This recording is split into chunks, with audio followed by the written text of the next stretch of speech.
vemos mucho, que tenemos muchas cosas para decir y para proponer y que nos quedan otras para discutir, como entre todos, para tomar postura. Así que, gracias y Jorge. Bueno, lo de breve síntesis. Vayan olvidándose. Pero yo he escuchado muchas de las exposiciones que hubo acá. Me impresionó mucho, la verdad que me parecieron todas, dentro de la brevedad que exigió el tiempo realmente, es verdad, me parecieron todas posiciones muy inteligentes. Tal vez les voy a proponer la próxima vez que no traigan más PowerPoint y que solamente desenvuelvan sus propias ideas, que todas me parecieron magníficas. Sobre todo las propuestas para que puedan ser escuchadas y discutidas.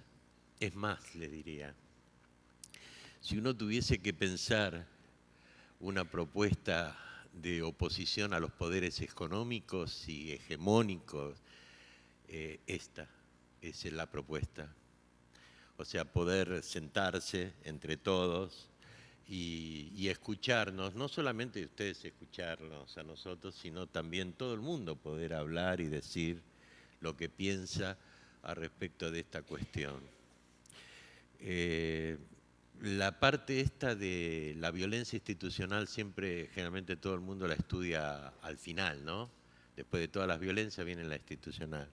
No, es mentira. La violencia institucional está al frente absolutamente de todas las violencias.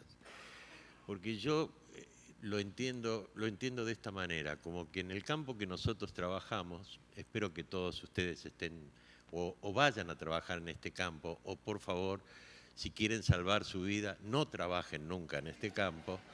Pero bueno, supongamos que finalmente tienen el coraje de trabajar en este campo. Yo siempre les digo que, bueno, que si van a entrar a trabajar en este campo, van a trabajar en un campo de permanente tensión. Es una tensión que está bien que exista. El asunto cuando la tensión se rompe, ahí aparece el efecto de la violencia, pero es un campo de tensión permanente. Yo les voy a decir algunos de los factores que a medida que iba escuchando, ¿no? Me parecieron campos de tensión. Algunos inclusive propuestos por mí en un momento. Hay un campo de tensión permanente en el campo de lo que es derechos del niño. Está clarísimo que existe una corriente que es patriarcal, sexista, etcétera, que propone una concepción sobre los derechos del niño que está en tensión permanente, digamos, con el poder actual del Estado, que es tremendamente eficientista y neofuncionalista. No les importa si la cosa funciona bien o mal, lo que importa es que funcione. Si es necesario psiquiatrizar, como dijo la colega, muy bien, psiquiatricemos, pero que funcione y que me llenen los informes. Sin informes no vale, porque es un modelo neoeficientista que pretende que la eficiencia, digamos, es lo que nos da resultados. Minga, nunca nos va a dar resultados. Lo único que nos da resultados a nosotros no es la eficiencia, es la eficacia. Es tomarnos el tiempo que sea necesario para poder resolver sobre alguna cuestión de derechos del niño. Ese tiempo que, por ejemplo, la otra vez, para dar un comentario, nos pasamos 1 hora charlando sobre la última serie de Netflix en un equipo donde yo trabajo de atención a niños, niñas y adolescentes. Pero era necesario trabajar, hablar de la cuestión de Netflix. ¿Por qué? Porque de esa manera se aliviaba el ambiente, podíamos después encarar mejor, digamos, cualquier tema que teníamos para tratar y casos. Lo importante no era ser eficiente y pasarse 5 horas dándole duro y parejo, digamos, a atender al pibe, no, eso no es, eso es eficiencia, mucho menos escribir todos los informes que hay que escribir que te hacen perder 800 millones de horas. Yo no es que estoy en contra de los informes, son necesarios, porque son necesarios en función inclusive de intercambiar lenguajes con otras estructuras. Eso sí es importante, intercambiar lenguajes con la justicia, con salud, etcétera, etcétera. En ese sentido sirven los informes. Pero si no, los informes, así como muchas veces se piden, esos informes técnicos realmente son, para mi gusto, eficientes, pero no son eficaces. Y eso sí, lo que nosotros no, en este campo de derechos, lo que nosotros debemos ser es fundamentalmente efectivos. Por eso cuando se habló hoy de protección, de derechos, etcétera, de la ley, yo me pregunté frente a la propuesta de la colega del proyecto de ley, ¿qué es más efectivo? La protección hecha a un niño o niña de abuso sexual, la protección hecha por la justicia penal, por un fiscal, o la protección hecha por el fiscal y todos los organismos administrativos del Estado que puedan contener, además del fiscal, ¿no?, a la familia, a las madres, a los padres, a todos los que están envueltos en la situación de abuso sexual. Una fiscalía, una defensoría de justicia nunca va a poder hacerlo, por su propia estructura corporativa de pensamiento. Es como pedirle a un médico que trabaje fuera de la sala de médicos. No existe. El médico está dentro del hospital y tiene ciertas pautas. A un profesor trabaja dentro de la sala de aulas y está dentro de una determinada implicación. Hoy alguien habló de implicación, lo cual me pareció muy interesante, y tiene una implicación, y lo más importante, no puede analizar esa implicación, sino que la vive y la siente y dice: yo pertenezco a la familia escolar, a la familia policial, pertenezco a la familia de salud, etcétera, etcétera, etcétera. Quiere decir, con esto quiero ir a esta cuestión, los que trabajamos en este campo somos profesionales, técnicos, agentes sociales, pero en realidad somos militantes de los derechos de los niños. Por nuestro trabajo como profesionales, técnicos, etcétera, nos garpan. Por nuestra militancia no. Esa no recibe retribución alguna. Y si alguno de ustedes espera recibir algún gracias por esa militancia, pueden esperar sentados, porque nunca la van a recibir. Lo máximo que van a recibir es el reconocimiento de su propio equipo, de sus propios compañeros, ¿no?, o el reconocimiento del trabajo hecho dentro de aquellos que hablan casi el mismo lenguaje que ustedes, pero va a ser muy difícil que lo reciban por parte de algún otro. Hay una segunda línea de tensión que a mí me parece que, no sé si ustedes se dan cuenta, lo hizo notar la colega, entre el Estado y las ONGs. La primera fila vacía, que no quedó vacía, porque la ocuparon, porque ahí donde hay un vacío, no se puede tolerar un vacío, algo tiene que ocupar ese vacío. No sé si van comprendiendo en ese sentido, la realidad no admite vacíos.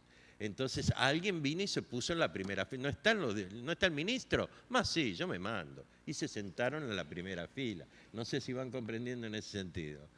¿Qué quiere decir esto? Y esto es bastante importante. Que cuando hay vacíos en los trabajos que uno hace, que siempre nota que hay tantos vacíos, ¿no?, en la relación del Estado con la ONG, esos vacíos se van llenando. ¿Cómo se llenan esos vacíos? En la relación del Estado con las ONG, que es una relación de mucha tensión. El Estado generalmente subsidia a las ONG, que parece más una mamá que les da la teta. Las ONG viven del Estado de alguna manera tan dependiente y además tirando mierda todo el tiempo contra el Estado, y el Estado tirando mierda contra las ONG. No sé si van comprendiendo. Todo eso es... No levanto nada, porque lo vivo todos los días. Y la única forma de resolver esto entre nosotros es cuando consigamos hacer una acción colectiva entre todos, llenar ese vacío con las propias fuerzas que existan, que estén comprometidas. No sé si van comprendiendo en ese sentido. Yo pienso que eso solamente se puede llenar en forma autogestiva. O sea, la gestión en infancia y adolescencia maltratada tiene que ser necesariamente autogestiva. La gestión patriarcal del Estado, el Estado es responsable, inclusive económico, social y política de la infancia, pero es una estructura profundamente patriarcal que muy difícilmente tolere la autogestión, no sé si van comprendiendo, en su práctica. La tercera, que la marcó la compañera recién, con la cual adhiero perfectamente a todo lo que dijo, son las cuestiones de género. Es verdad, seamos sinceros. Una mina que entra denunciando abuso a un juzgado, lo primero que piensa es que está loca. Porque está loca. ¿O creen que una mamá cuya hija fue abusada va a llegar a un juzgado alegremente pipí cucú, viste, como si no pasase nada? Tiene que estar loca. Si el hijo de cualquiera de nosotros fuese abusado, si no está loco es porque a algo le falta un tornillo, porque no está loco directamente, le falta un tornillo. Porque realmente tiene que estar en lo que... Sin embargo, sigue esos preconceptos que recién mencionó la colega de género, ¿no? De que las mujeres que denuncian son vengativas, etcétera, son malas, están locas, etcétera, fueron abusadas.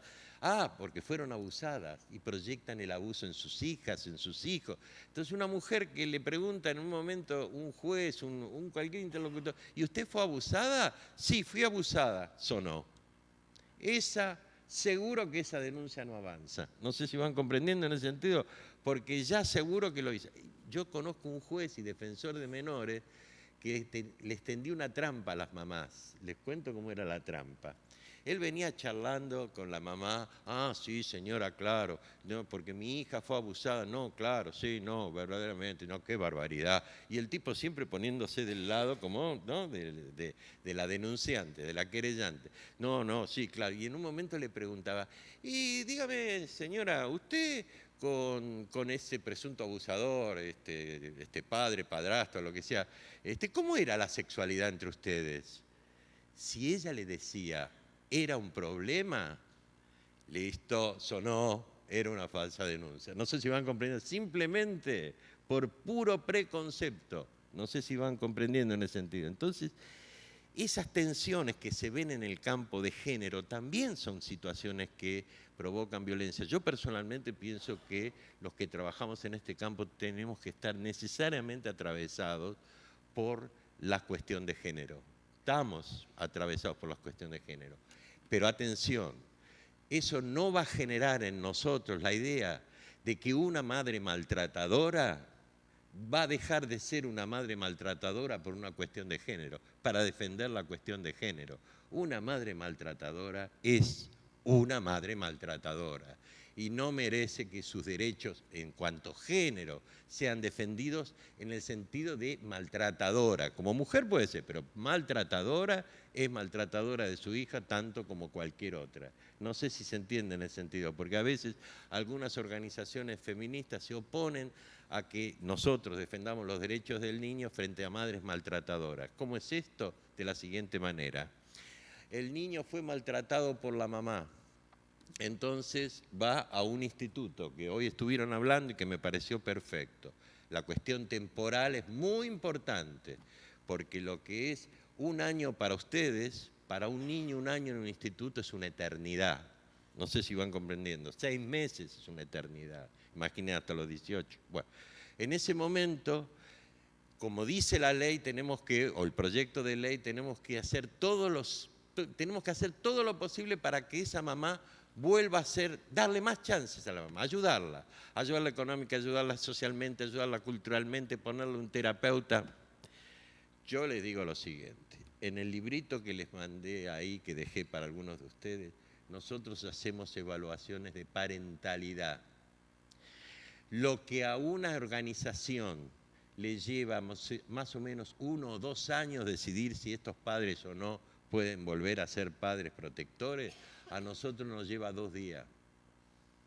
Porque vos hacés las entrevistas, nosotros somos psicoanalistas y psicólogos más o menos entrenados. Cuando vos hacés las entrevistas con esa mamá o con ese papá, viene el papá que es un bruto, un agresor terrible, vos le decís al papá, esto me pasó la semana pasada, mire señor, lo que pasa es que su hijo no quiere verlo porque él le tiene miedo. Y el tipo, un urso de este tamaño, se paró y dice, ¡miedo a mí! ¡Miedo a mí! La trabajadora social que estaba al lado mía, que mide 1,20 y es chiquitita, se asustó toda y quería salir rajando. Y yo la agarré porque ella misma se asustó. ¿Cómo uno va a hacer una revinculación con un animal, no sé si van comprendiendo, y que encima yo le di el changüí diciéndole, pero usted tiene terapeuta? Y yo no solo eso, yo hablé con el terapeuta del tipo, y el terapeuta dijo, no, es un poco zarpado, pero él tendría que ver a su hijo, un poco zarpado, y nosotros estábamos, no sé si van comprendiendo en ese sentido. Con terapia, ¿eh? Con terapia. Así que imagínense lo que significa eso. Lo mismo una evaluación de maternalidad, de maternaje, ¿no? En este caso, que se trataba de una mamá que estaba delante nuestro, hablándonos, diciendo, no, porque la verdad, y nos empezaba a contar un montón de cosas. Nosotros trabajamos generalmente un psicoanalista y un trabajador social juntos, y a veces nuestro abogado también, tomando la entrevista. Entonces nos estaba contando, y el pibito, que tenía unos 6 años, se subió a 3 sillas que estaban montadas una arriba del otro, y empezó a hacer equilibrio, y nosotros vimos que se iba a la mierda. Entonces, cuando vimos, nos quedamos quietos para ver si la mamá, ¿no?, hacía algo, porque justamente uno de los motivos por los cuales se había dado toda la problemática, inclusive una medida excepcional, fue la negligencia. Entonces nosotros esperábamos a ver si la mamá, y entonces yo le hacía así a la mamá diciendo, mirá, mirá, y el pibe haciendo equilibrio. Bueno, no dio otra. En el momento que, digamos, el pibe se iba a la mierda, lo atajó la abogada que estaba haciendo la entrevista, que muy rápida, además es muy joven, lo atajó e impidió que se cayese. No sé si van comprendiendo. Hizo lo que la mamá no podía hacer. En una evaluación de maternaje, una situación experimental como es la que nosotros le estamos proponiendo cuando vos estás haciendo una entrevista, este tipo de cosas, uno se las tiene que informar al organismo administrativo, ya sea quien sea, al juez, a quien sea, de que esa persona no está en condiciones de hacerse cargo de ese pibe, porque va a repetir la negligencia y la omisión que ha tenido. Esto sin hablar los casos de síndrome de Munchausen por poderes, donde de alguna manera las mamás pueden llegar a enfermar a sus chicos, digamos, y transitan por todos los hospitales. Por eso yo les digo que la cuestión de género es una cuestión tan importante para considerar que, vean ustedes, en este momento siempre era considerado que por cada 5 chicas, 4 o 5 chicas abusadas sexualmente, había un varón. Esa era más o menos la proporción en el mundo entero. En este momento, nosotros estamos trabajando con un grupo terapéutico donde hay 2 chicas adolescentes abusadas sexualmente y 4 pibes. 4 pibes, todos abusados alegremente. ¿Qué está sucediendo? Ahora que han avanzado la conciencia social y los derechos de género, las madres se están dando cuenta que los varones no se la bancan, porque antes parecía que los machitos, porque eran machitos, si les tocaban el culo, la pija en el colegio, etcétera, como eran hombres, se la tenían que bancar. No sé si van comprendiendo, porque eran hombres. Y un hombre se banca todo, que se la toquen, que le toquen el culo, que le toquen, etcétera, se la banca porque son hombres. Ahora es diferente, ahora empiezan a percibir que esa situación ha traumatizado la vida de muchísimos hombres.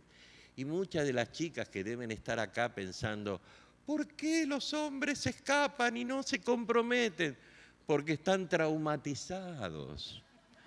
Porque muchos de ellos están traumatizados por ese tipo de experiencia y nunca ha sido reconocida, porque el trauma, para los que no lo saben, tiene una característica fundamental, genera disociación. Vos te lo olvidaste y te puede reaparecer no sabés cuándo, pero está totalmente disociada de tu personalidad y vos ni siquiera sabés que esto ha podido existir. La cuarta, que tensión, hay muchas, ustedes que deben conocer más que yo, pero yo quiero centrarlas por lo que escuché acá. Es de características, para mi gusto, generacionales. Hay siempre en todas las organizaciones, y eso provoca mucha violencia, la tensión generacional. Las personas nuevas que están entrando y las viejas que no se jubilan nunca. Entonces las nuevas dicen, ¿cuándo se mueren o se jubilan? Están esperándolo deseosamente. Hay unos cuantos que están esperando que se mueran todos los jueces o se jubilen y que entren generaciones nuevas. Y los viejos diciendo, estas atropelladas de mierda, jovencitas, se van a darle con la cabeza contra la pared. No sé si van comprendiendo. Esta tensión generacional es una tensión permanente que vos la tenés que poder resolver dentro de los campos autogestivos, aprovechando mejor la experiencia de los que están y el empuje de los que están entrando. No sé si van comprendiendo en ese sentido. Y otra tensión es una tensión generada entre la ideología y las prácticas. Existe una ideología que nos implica, por la cual nosotros recitamos el catecismo, y las prácticas que nosotros desarrollamos. Lo que nosotros fundamentalmente privilegiamos son las prácticas, no la ideología. Nosotros queremos todos los días ver en cada caso, en cada situación, digamos, en nuestra práctica, qué es lo más conveniente o no para un pibe, para un chico. Entonces eso es lo que para mi gusto es central. Bueno, en síntesis, yo tuve toda la sensación que la única propuesta que yo tengo para hacerles a ustedes en función de esto es que se reúnan más o que se autogestionen lo más posible, que las organizaciones sean más colectivas. Por ejemplo, en los famosos hogares, los hogares, por ejemplo, de adolescentes, ¿cómo no van a, como mostró un colega, cómo no van a ellos mismos generar las reglas? Ellos tienen que generar las reglas de lo que se puede y lo que no se puede con los adolescentes. En este momento, imponer reglas a los adolescentes, etcétera, es una cosa muy difícil, o porque las van a transgredir, o porque te van a decir que sí lo van a hacer todo por abajo. No sé si van comprendiendo en ese sentido. Y por otra parte, el Estado lo único que puede hacer es instituir reglas todos los años. Para el ítem 2 lo bajás al 3. Y el 3, esas son las reglas del juego. Y uno tiene que vivir con las reglas del juego que te imponen. No. También nosotros tenemos reglas del juego. Nuestros modos, nuestros tiempos para articular las prácticas, eso también son las reglas del juego que uno tiene que pedir, por más que un juez te diga tenés un plazo de una semana para hacer un informe. No sé si van comprendiendo en ese sentido. Está bien, una semana, pero en una semana uno no puede hacer un análisis de parentalidad, un trabajo de una evaluación de un pibe. No se hace eso. No sé si van comprendiendo. Buscaremos la forma de pedir más tiempos, etcétera, cosa para lo cual nosotros somos muy especialistas en eso. La cuestión es esta. Lo importante no es ser eficiente. Olvídense. Me van a matar unos cuantos. No importa que fichen a la hora tal. Lo importante es que sean lo más eficaces posibles a nivel de estas políticas. Y el último ítem que quiero dejar en este comentario final es para algo que comentó aquí la colega con la cual yo acuerdo profundamente. Nosotros trabajamos en prevención y asistencia del maltrato y del abuso. Sabemos que ya hacer la prevención y asistencia es una especie de infierno, y es cierto que tenemos que cuidarnos mucho del burnout, de quedar quemados en eso. Recuerden, el burnout tiene una cosa muy particular. Te quema, te traumatiza en la medida que ustedes están escuchando el relato. En el momento que escuchan el relato, ustedes están viviendo el trauma. Vayan multiplicando todo lo que escucharon este año y más o menos van a saber cuánto están de traumatizados. Hasta que no aguantan más y ahí empiezan a hacer síntomas por todas partes. Bueno, eso es el burnout. Entonces, ese burnout no solamente se puede ir mitigando, resolviendo, si uno no podés contar, perdón, hoy estaba hablando con una colega, no podés contar con esto con la familia. La familia no entiende el infierno. Si cualquiera de ustedes le cuenta a su esposo o a su esposa lo que hace, o a sus hijos, vomitan, no comen más ninguna comida de las que ustedes hacen, porque es horroroso, es el horror, como dice Giorgio Agamben, un famoso filósofo, es la vida nua, es la vida más difícil, la del campo de concentración, no es la forma de vida del shopping. Y la gente vive en la forma normal, vive en la forma de vida del shopping, no vive en este infierno, en esta vida nuda. Entonces acá nos quemamos nosotros y la única forma, ya que no contamos con la familia, los terapeutas, como le expliqué a ustedes, son com si com ça para esto, son los colegas y compañeros. Los colegas, los compañeros, los que trabajan con uno, la solidaridad de los equipos, de los grupos, el cariño que hay entre los grupos, la comodidad que sienten, aún con todas estas tensiones, donde se discuta cualquier cosa. Yo creo que es la única posibilidad. Hoy estaba hablando con una colega que a veces uno le hace más favor a los niños yéndose a comer un asado que discutiendo la maternalidad o el maternaje o el paternaje, porque te da el tiempo de que tu cabeza ¿no? Con tus amigos, con tus colegas, puedan pensar mejor una situación. Bueno, esto, lo del burnout, me parece central y lo último y que quería compartir con ella era que el verdadero cambio que nosotros buscamos no está solamente en la prevención, en la atención, ni siquiera en la prevención, por más que hagamos buenos cambios en la prevención. Lo que nosotros buscamos, como ella dijo, es un cambio en la cultura. Queremos cambiarle la cabeza a la gente. Les voy a explicar qué significa, para ser un poco más preciso, cambiarle la cabeza a la gente. Ustedes vieron que las mujeres no registran ningún alto índice de abuso sexual. Son muy poquitas las mujeres que cometen abuso sexual comparado con el número de hombres. ¿Por qué?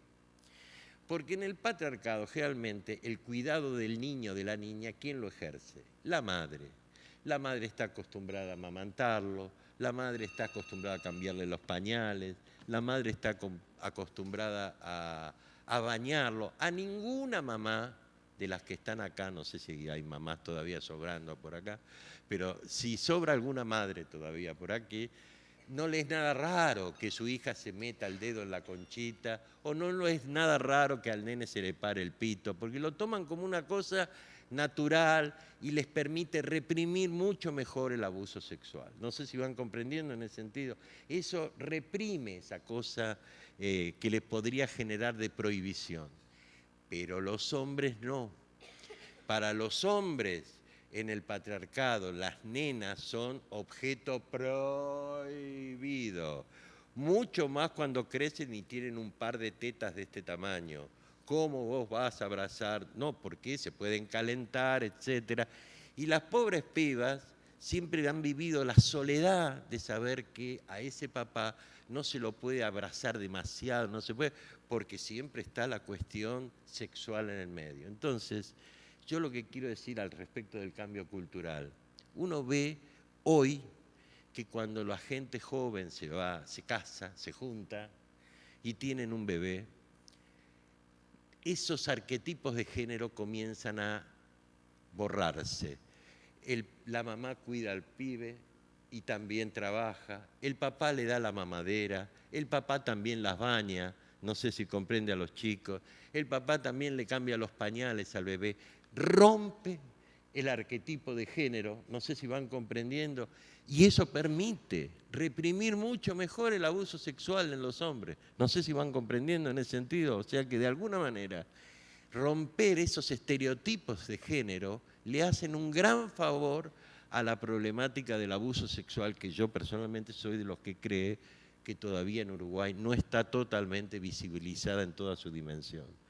¿no? Está mucho más visibilizado el castigo físico que, comparto algo que dijo una colega acá, que no está totalmente visibilizado los alcances del abuso sexual que tiene en el Uruguay. Bueno, estas tensiones de lo que yo estoy hablando,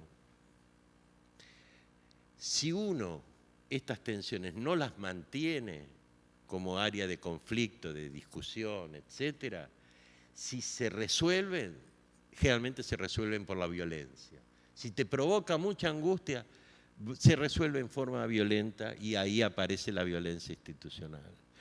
Yo pienso que estas tensiones tienen que ser mantenidas, tienen que ser sostenidas.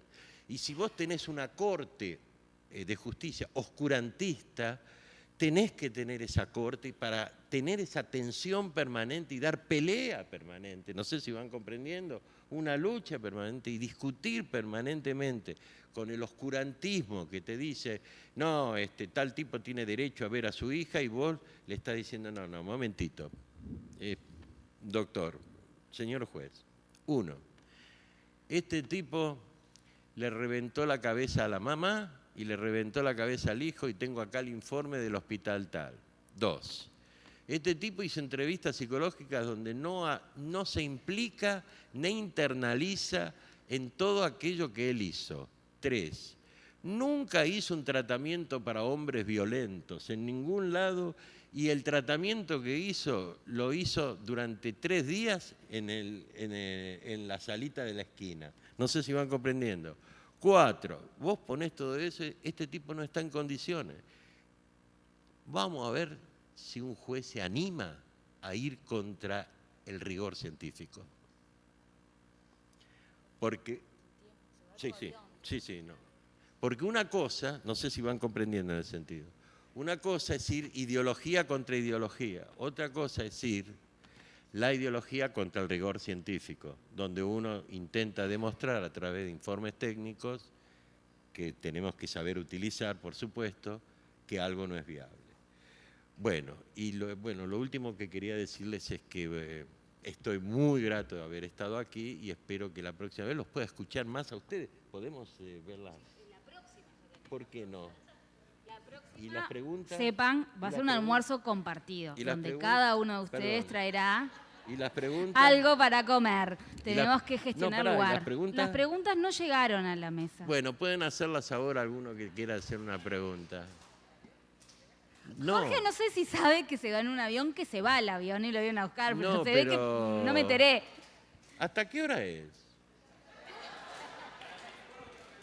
¿Cómo? ¿Ven que alguien como yo es necesaria en este seminario? 5:15 está el remis ahí. Si no tenés que ir nadando, Jorge. Bueno, no, 5:15. Te ves con buenos brazos. No, pero tenemos para que alguien haga... Son y 10.